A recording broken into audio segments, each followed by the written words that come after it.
Hola mis queridos estudiantes de Introducción al Cálculo. Hoy vamos a estar hablando acerca de las funciones trigonométricas. Ya hemos definido lo que eran las razones trigonométricas y cómo las usábamos para dar respuesta a algunos problemas. También vimos los ángulos y su forma de medición. Ahora es momento de que tomemos todo lo que hemos aprendido y lo apliquemos dentro del concepto de función. Así que no esperemos más y vamos con eso.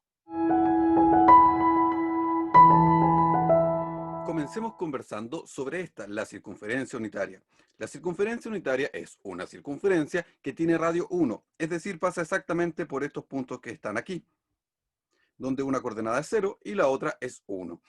Esta circunferencia unitaria podemos definir sobre ella un punto P. Este punto P determina un ángulo medido desde el eje X positivo hasta la línea que traza el centro con el punto P. De esa forma, entonces, el seno y el coseno de ese ángulo, que en este caso está definido como el ángulo θ, va a corresponder a la coordenada del punto P, es decir, la coordenada X del punto P y la coordenada Y del punto P. Así entonces, es como esta va a corresponder a la coordenada X del punto P y esta va a corresponder a la coordenada Y del punto P. Entonces, así podemos determinar, por ejemplo, los valores de seno y coseno para esos tres que están aquí. Si trazamos una circunferencia unitaria, el ángulo 0 será ubicando el punto en este lugar, donde la coordenada x es 1 y la coordenada y es 0. Por tanto, el valor de seno es 0 y el valor de coseno es 1. De igual manera, para el caso de pi medios, donde pi medios corresponde a este punto que está acá. Y en ese lugar las coordenadas son 0 y 1, donde entonces el valor de seno será 1 y el valor de coseno será 0. Por último, para un ángulo de pi, 180 grados, nos ubicamos en este lugar donde las coordenadas son menos 1,0. De esa manera el valor de seno es 0 y el valor de coseno menos 1.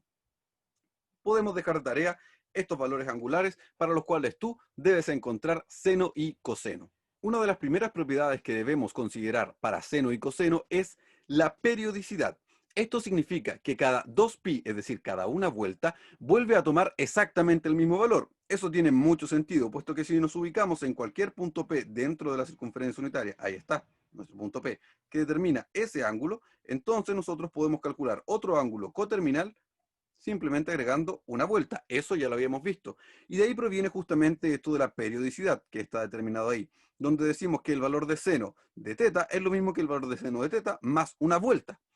Y eso lo podemos extender incluso más. Por eso aquí dice entonces seno de θ más 2 por pi por k, indicando que pueden ser tantas vueltas como tú desees. De manera análoga, funciona para la función coseno. En cuanto a la paridad, diremos que una función es par si f de menos x es igual a f de x, mientras que una función es impar si f de menos x es igual a menos f de x. Bajo ese punto de vista, la función seno es una función impar y la función coseno es una función par. Esto lo podremos ver un poquitito más adelante en su gráfica. Otro detalle importante del que ya habíamos conversado antes es sobre la identidad fundamental. La identidad fundamental dice que el seno al cuadrado de un ángulo más el coseno al cuadrado de un ángulo corresponde a 1.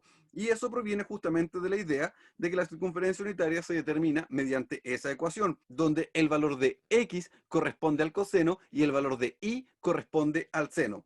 Así entonces obtenemos la identidad fundamental que nos va a ayudar a trabajar muchísimo más adelante. Otra propiedad importante que debemos revisar es el recorrido de las funciones seno y coseno. Los valores que toman seno y coseno son solo valores entre menos 1 y 1. No puede tomar ningún valor fuera de esto. Y eso es muy importante porque si en alguna ocasión llegamos a tener un valor de seno que se encuentra fuera de esos, entonces significa que ese ángulo no existe. Por último, el signo de seno y coseno está dado dependiendo de en qué cuadrante se encuentran.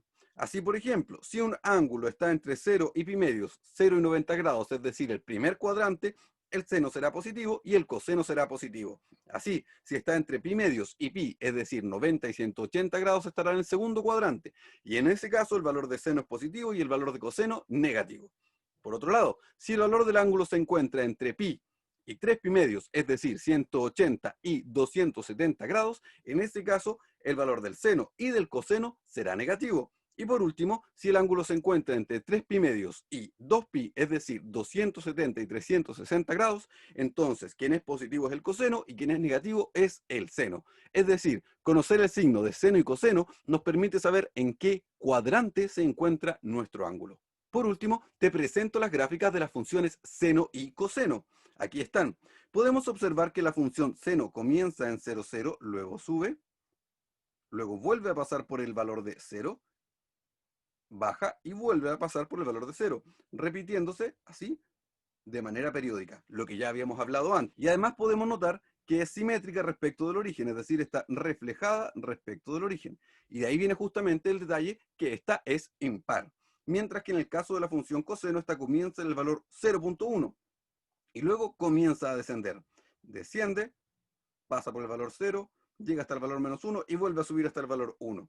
Podemos observar que esta es simétrica respecto del eje y. Y eso es lo que nosotros podemos observar en el caso de una función par. Y ahí están los dos gráficos. Podemos observar también que los gráficos están desfasados en pi medios, es decir, son el mismo gráfico, solo que están corridos pi medios uno respecto del otro. Como ya sabíamos, de las funciones anteriores se desprenden, por ejemplo, la función tangente, donde aquí está su gráfico. La función tangente también es periódica, pero su periodo es pi, es decir, se repite su valor cada pi unidades. Ahí está entonces. Podemos observar su gráfico donde estas líneas que descienden son asíntotas, es decir, la gráfica se aproxima a estas, pero nunca la toca. Similar caso para la función cotangente, que se determina a contar de la función tangente. Por último, tenemos las funciones secante, que se determina a contar del coseno, cuya gráfica es la que está aquí, y puedes observar que sus valores son mayores a 1 o bien menores a -1. Ahí está entonces la gráfica de la función secante. Y por último, la función cosecante, que se determina a contar de la función seno y que trabaja de manera similar. Sus valores son mayores que 1 y menores que -1. Y ahí está la gráfica de las 6 funciones trigonométricas. Y ya está, mis queridos estudiantes, eso es todo lo que debíamos trabajar durante el día de hoy. Ahora es momento que comiences tu trabajo y empieces a desarrollar los ejercicios que están en nuestra plataforma. Por ahora, yo me despido, quedo atento a todas tus consultas, siempre listo para resolverlas. Y nosotros nos encontramos en nuestra próxima sesión. Que estés muy bien. Chao, chao.